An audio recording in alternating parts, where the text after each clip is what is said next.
We have some land that we would probably do fairly well on. Mind you, that's probably only about 1/3 of our acres.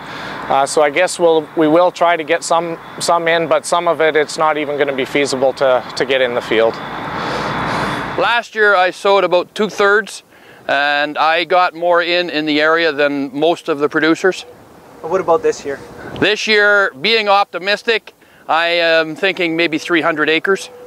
They've had to close a lot of the roads off. It's causing evacuations all around the area, and so a lot of our road travel is affected, not only the fields that we had planned to grow potatoes in, but now a lot of the roads are being blocked off by security, and we're not allowed to move equipment around, so we're having to make different arrangements to even get to fields. Well, you know, it's the uncertainty of knowing when you can get out on the land. You're always, you know, making plans for the year, hoping. You look at the markets are looking good, you're hoping for a good year, and then something like this happens where you're going to be you know, getting maybe half your acres if lucky, and then you don't know when you'll be planting them. You know, late June doesn't mean feel very pressured to get in the field.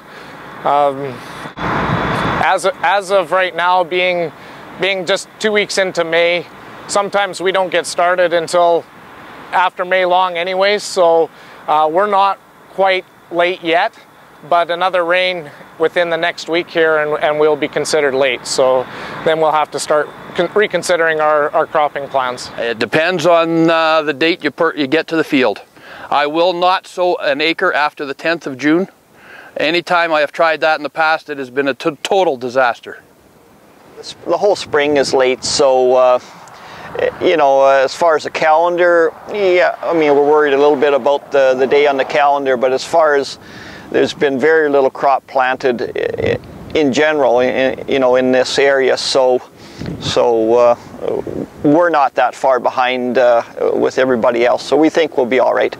But they are talking about if some guys in this area can't plant on time, they want to move a little bit of the volume to the west where they're getting along fairly well, seeding and stuff like that. So there might be some movement of some acreage to the west, and they're going to work with the growers on that. They're going to say that it's only a 1 year, and that volume will come back to the grower the next year. So probably going to see guys looking at probably changing, definitely looking at some of the shorter season crops. Canola is a big crop in this area, and so a lot of guys are going to probably be looking at maybe some of the shorter season canola crops, if seed's still available, and if not, maybe switching to some of the cereal crops.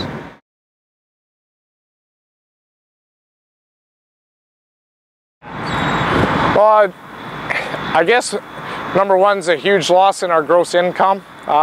Myself, my father, I'm not sure. He's probably more in line to withstand losses of not seeding a crop from year to year. But being, I consider still a new farmer, at only being 10, 12 years into my career, 2 consecutive years is not going to work very well for me. I think I can handle 1 more year like this, but nothing after that. They are astronomical, considering, you know, people talk about the high grain prices, etc.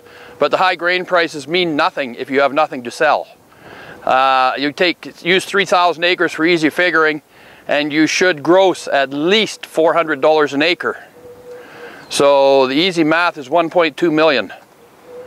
You know, for crop insurance, if we don't plant, then we have no crop insurance. So it's, you know, it might be a little bit hard on some guys' cash flow reasons. I think the biggest ones guys are facing right now is when you look at the markets that are available for whether it be cereal crops or oilseed crops, the markets are probably some of the highest we've seen in a long time.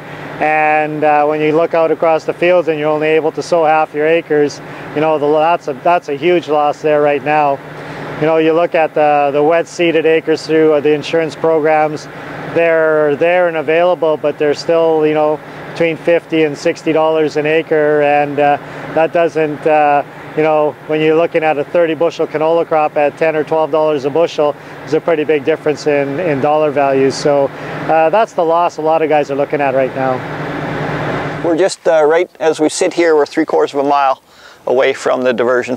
If there's a breach in that dike, I mean the water is probably, I'm guessing 20 to 30 feet higher than where we are right here. So if there's a breach in that dike, this land will all be underwater, you know, 5 to 10 feet underwater. So then we'll lose all this land for this year.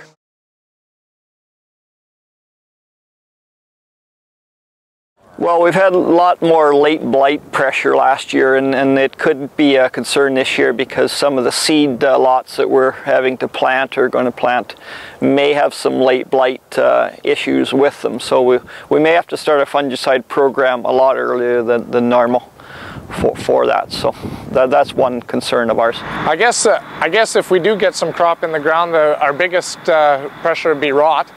After that, water brings water, so if we do get a crop in, fusarium would be a big problem, and sclerotinia as well. Well, that'll be one thing we'll be facing here is usually one of our best ways of fighting fusarium is to get the crop in early so it's done flowering during that hot, humid time of late July, and we've kind of beat the fusarium cycle.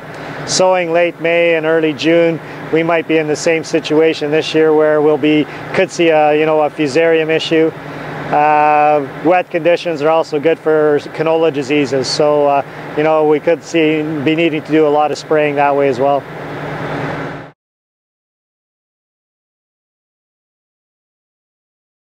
I mean, we have to because these fields are all fertilized. They're all, a lot of these are hilled. They're all ready to go. They have the pivots on them. They have the underground lines coming to them.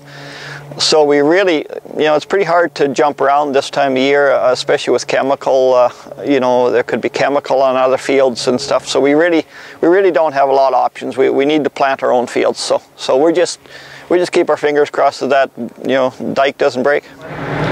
Well, I still think if you can get the crop in, the potential this year with the market the way it is, I think you got to take the chance, because the potential for making some money on the acres you can seed is going to probably outweigh what you might lose by, getting a rain and flooding out some of the low spots again. So I think most guys are going to try to get in what they can, and then what they can't get in, hopefully they'll have some type of insurance program that'll cover them on that.